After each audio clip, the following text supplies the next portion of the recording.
कैसर खाली साहब की निजामत अल्लाह उन्हें सलामत रखे, बार बार वो एक पाखंडी का नाम इस मिंबर पर ले रहे थे। मुझे मुनासिब नहीं लगता ये पाकीज़ा मिंबर उन खबीसों के जिक्र से हम क्यों इन पाकीज़ा महाफिल को इस्तेमाल करें। इसलिए कि हमें पता है नबी पाक सल्लल्लाहु अलैहि वसल्लम की अजमत क्या है। किसी के भौंकने से कुछ होगा नहीं, तू घटाए से किसी के न घटा है न घटेगा। या रसूल अल्लाह, जब बढ़ाए तुझे अल्लाह ताला तेरा।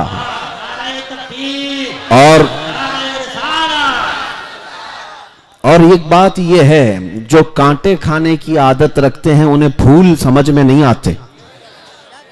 जो कांटे खाने की आदत रखते हैं उन्हें फूल समझ में नहीं आते, और जो फजूल होते हैं उन्हें उसूल समझ में नहीं आते। और जिनके बाप दादाओं में खता होती है, ऐसे हरामियों को मेरे रसूल समझ में नहीं आते। उन लोगों का जिक्र करने की जरूरत ही नहीं है। कुरान ने सूरह कलम में फरमाया, उतुल्लिम बअद ज़ालिका ज़नीन, जो मेरे मुस्तफ़ा करीम सल्लल्लाहु अलैहि वसल्लम की तौहीन करते हैं वो जिना से पैदा हुए हैं। बेउसूलों को उसूल समझ में नहीं आते हैं।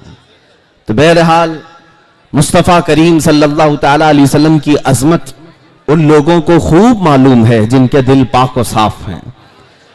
आपने सुना होगा सैयदना अबू बकर सिद्दीक रदी अल्लाह ताला अन्हु हुजूर की बारगाह में आए और अर्ज़ किया, या रसूल अल्लाह, आपसे ज्यादा हसीन और जमील मैंने किसी को देखा नहीं। मेरे आका ने फरमाया, सदक़ता या अबू बकर, ए अबू बकर तुम बिल्कुल सच कह रहे हो। अबू जहल खबीस मरदूद नफ्स आया और उसने भी ये कहा, ए मोहम्मद तुम्हारे से ज्यादा बदसूरत मैंने किसी को नहीं देखा, नऊज़ बिल्लाह। मेरे आका सल्लल्लाहु अलैहि वसल्लम ने फरमाया, तू सच कहता है। क्या दो लोग सच कह रहे हैं? एक तारीफ कर रहा है और एक बुराई कर रहा है, और दोनों को मेरे आका सल्लल्लाहु अलैहि वसल्लम फरमा रहे हैं तू सच कह रहे हो। बात दर हकीकत ये है कि मेरे आका सल्लल्लाहु ताला अलैहि वसल्लम से पूछा गया, अबू बकर सिद्दीक को भी आपने कहा सच कह रहे हैं, अबू जहल को भी आपने कहा सच कह रहा है। हुजूर पाक सल्लल्लाहु अलैहि वसल्लम ने इरशाद फरमाया, मैं एक आईने की मिसल हूं, हर कोई अपनी हकीकत उसमें देखता है और अपनी तारीफ करता है। मेरे अजीजों, हुजूर पाक सल्लल्लाहु ताला अलैहि वसल्लम की शान में भौंकने वाले अपनी हकीकत वो उस आईने में देखते हैं और अपने आप पर कोसते हैं। और अल्लाह का करोड़ा शुक्र एहसान है कि हमें बरेली का इमाम इश्क व मोहब्बत मिला है, जिसने हमें अजमत मुस्तफ़ा सिखाया है। और फिर हम ये बबांगे दुहल कहते भी हैं, डाल दी कल्ब में अजमत मुस्तफ़ा, सैयदी आला हजरत पे लाखों सलाम। मोहम्मद हमारे बड़ी शान वाले, मेरे आका सल्लल्लाहु ताला अलैहि वसल्लम की अजमत आज इस दिल्ली की सरजमीन पर मौका मिला है। मैं अर्ज करता हूं क्योंकि मुझे पता है यहां सुनने के लिए जो लोग आए हैं, ये सिर्फ ये मजमा जो आपको नजर आ रहा है, ये सिर्फ टोपी दाढ़ी वाला ही मजमा नहीं है। मेरे बहुत सारे रिश्तेदार भी यहां आए हैं। मेरे रिश्तेदार पूरे हिंदुस्तान भर में हैं और हमेशा मेरी तहकीक में लगे रहते हैं और बहुत प्यार करते हैं। कभी 12-12 घंटे मुझे पुलिस स्टेशन में बिठाते भी हैं। तो बहरहाल मैं उनकी भी कदर करता हूं। वो सारे लोग हमारे बयानात को बहुत गौर से सुनते भी हैं। अल्लाह करे कि दिल में उतर जाए और हिदायत भी नसीब हो जाए। खैर मेरे अजीजों, जिन लोगों को अभी भी शक व शुबा है उन लोगों को मैं ये अर्ज करता हूं, छोड़ दो। मेरे आका सल्लल्लाहु ताला अलैहि वसल्लम की जात की तरफ उंगलियां उठाना, हमारे जज्बात से क्यों खेलते हो? हम है ना, गालियां दो हमें, हमारे माँ बाप दादाओं को गालियां देते हो, सह लेंगे। दिल्ली वालों को तो आदत पड़ गई है फसादात सहने की। घर जलाए जाते हैं, तोड़ फोड़ दिए जाते हैं, खामोश रहते हैं। लेकिन अजमत इस्लाम और अजमत रसूल पर उंगली उठाओगे तो फिर हम अपने लुटे हुए घर और अपने कटे हुए बच्चे नहीं देखते। नबी पाक सल्लल्लाहु ताला अलैहि वसल्लम के लिए हम अपने जिस्म के खून का आखिरी कतरा तक जमीन पर बहाने को तैयार हैं। इसलिए कि हमारा यकीन यह है कि जिंदगी में जो कुछ है वो मेरे मुस्तफ़ा की बरकत से है। अगर हम उनके नहीं हो सके तो फिर किसी के नहीं होंगे।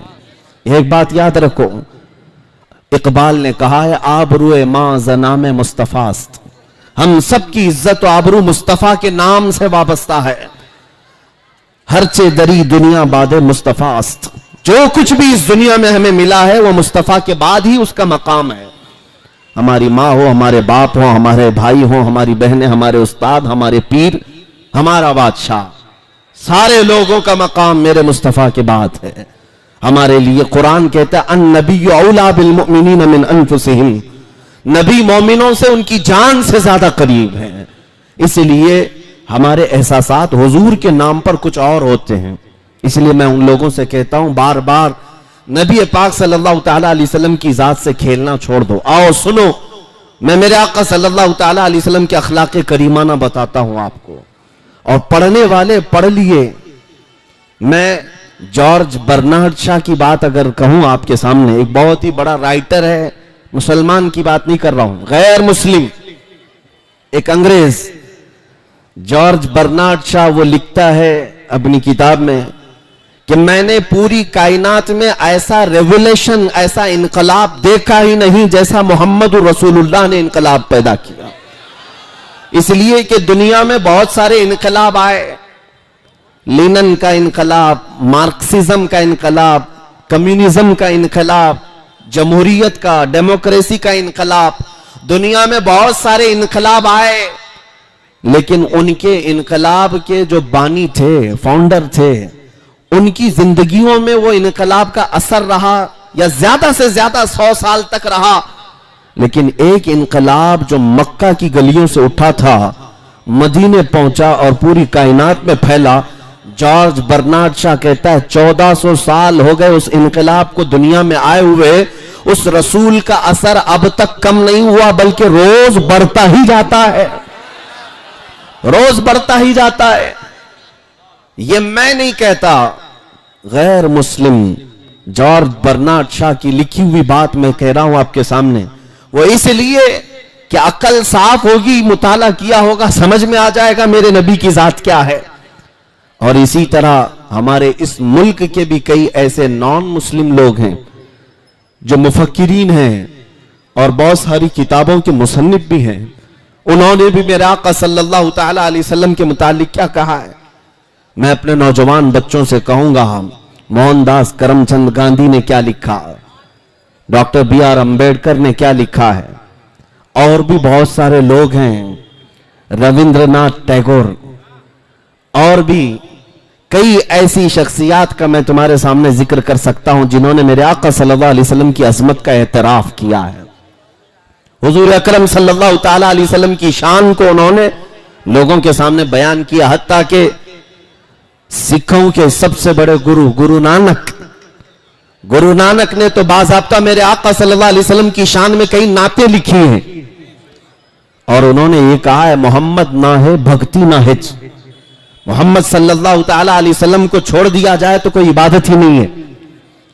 ये मैं नहीं कह रहा हूं, जिन्होंने इस्लाम या कुरान या हदीस पर अमल करने का अज़्म नहीं लिया, उन लोगों ने यह लिखा है। इससे पता चलता है अल फज़्लु लिमा शहीद बिहिल आदा, गवाही जिसकी दुश्मन देते हैं उसी की तो फजीलत है, फजीलत उसी की है जिसकी दुश्मन भी गवाही देते हैं।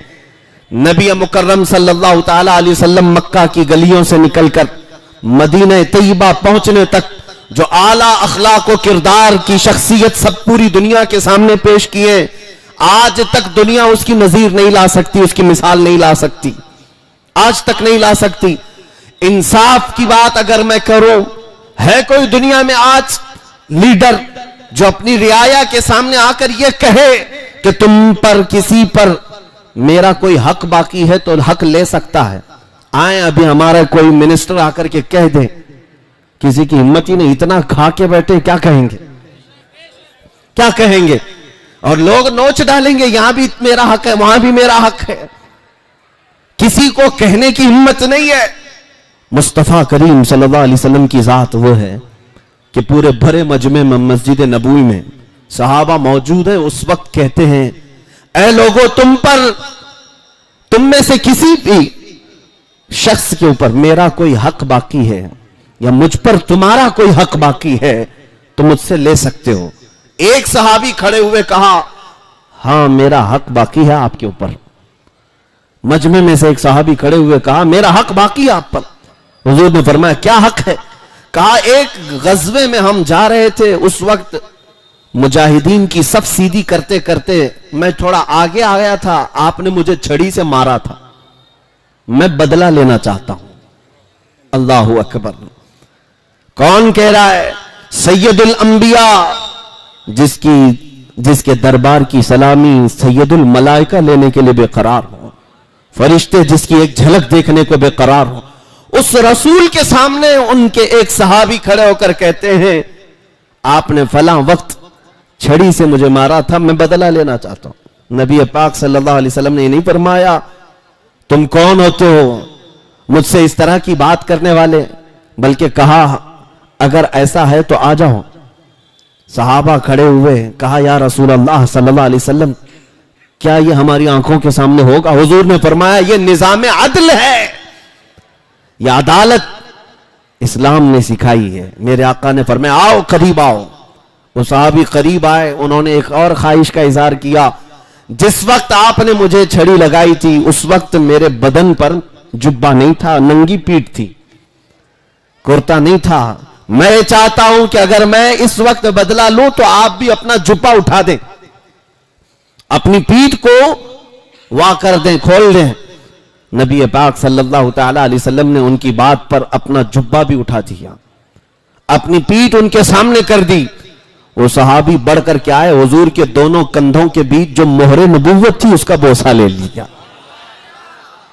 उनका मतलब इतना ही था, उनका मकसद इतना ही था, बोसा ले लिया और कहा मैं कामयाब हो गया। मेरी तमन्ना यह थी कि रसूल पाक सल्लल्लाहु अलैहि वसल्लम के दोनों कंधों के बीच जो मोहरे नबूवत थी, जिसकी रोशनी सूरज से ज्यादा चमकदार थी, उसका बोसा लेना उनकी बड़ी तमन्ना थी। उन्होंने वो बोसा ले लिया, मगर मेरे आका सल्लल्लाहु अलैहि वसल्लम ने दुनिया को यह बताया अदल कैसे कायम किया जाता है। अमीर और गरीब हो कि बादशाह और रियाया हो, सबके दरमियान अदल कायम करने का निजाम ये मेरे मुस्तफा ने बताया है। यहां तो अब ये बात आम होने लग गई कि कानून जो है मालदारों के घर की कनीज बन गई है। हाँ, कानून को जिस तरह से चाहे उस तरह से बना दिया जाए, गरीबों के लिए कुछ अलग बना दिया जाए, अमीरों की जेब में कुछ और पहुंचा दिया जाए। सबसे आला अखलाक तुम्हारे सामने पेश करूं। नबी मुकर्रम सल्लल्लाहु तआला अलैहि वसल्लम के पास एक नौजवान आया और कहा कि मुझे जिना करने की इजाजत दी जाए। तवज्जो, मुझे किसी औरत से बदकारी करने की इजाजत दी जाए। मेरे आका ने डांट फटकार कर मार कर भगाया नहीं, किस लॉजिक से उसे समझाया, किस लॉजिक के साथ। और यह आज बहुत जरूरी है समझाना कि लोग अब तो यह भी करने लग गए, जानी का चेहरा देखा जाता है अब। हाँ, मीडिया वालों में भी, कानून वालों में भी, कि जिना करने वाले का पहले चेहरा देखो, किस मजहब से ताल्लुक रखता है, उसी हिसाब से फिर न्यूज बनाई जाएगी। हाँ, ये दज्जाली मीडिया को सिर्फ यही सुर्खियां चाहिए कि देखें पहले चेहरा किसका है। तुम मेरे आका के किरदार को अपनाओ। ये क्या है आज पूरी दुनिया को मैं देख रहा हूं, तुम्हें ऐसा नशा का एडिक्ट बना दिया गया है। दिन रात हमारे बच्चे टिकटॉक पर मुजरा करते हुए दिखाई दे रहे। तुम्हारे हाथों से कुरान गायब है, तुम्हारे यहां इस्लाम की रोशनियां नहीं, लेकिन सुबह उठते हो गाने की धुन पर, रात हो रही है गानों की धुन पर। तुम मेरे मुस्तफा करीम के गुलाम हो, अमानत हो। तुम्हें यह दुनियादारी के लिए नहीं भेजा गया है।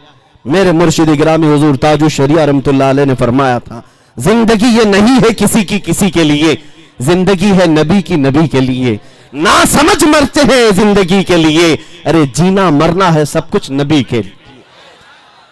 तुम मेरे आका के गुलाम हो।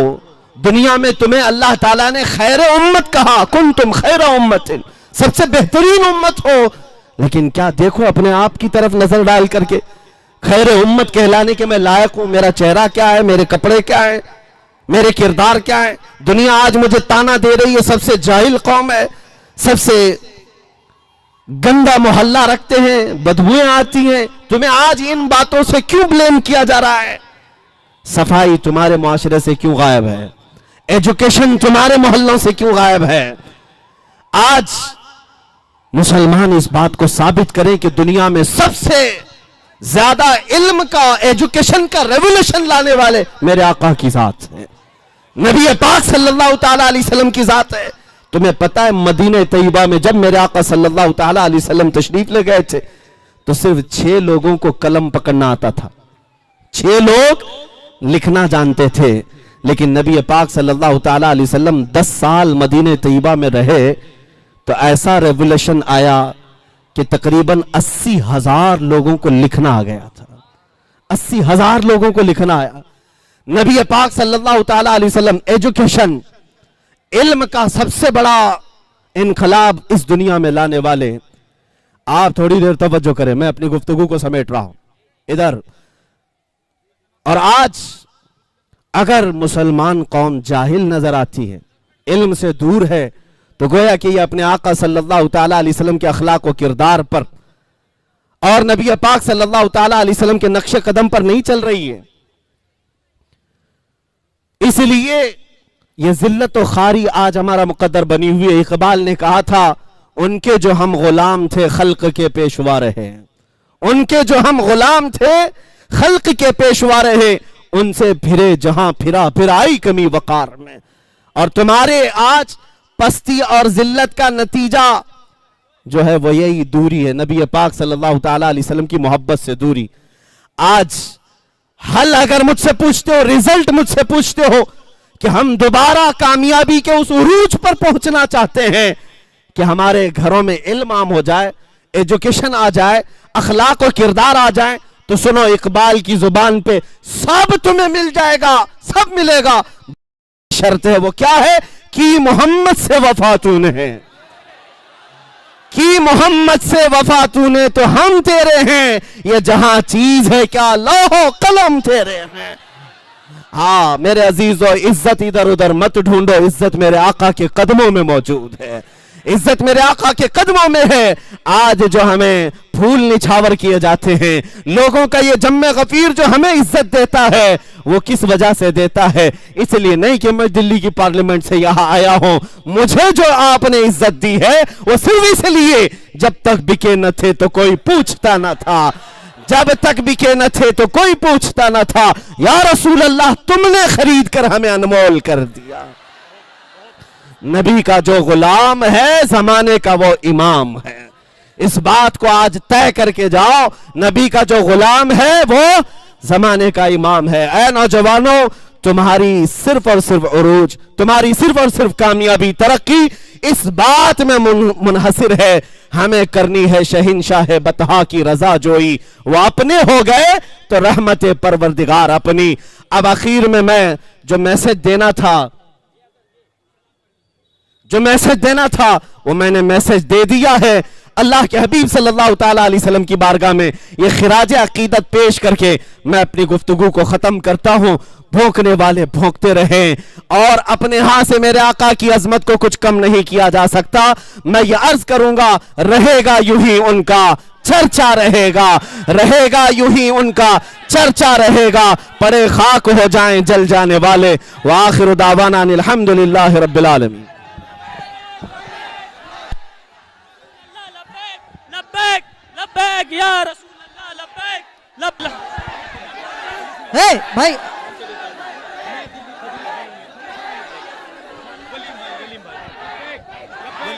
आपका चाहने वाला तवज्जो चाहता हूं।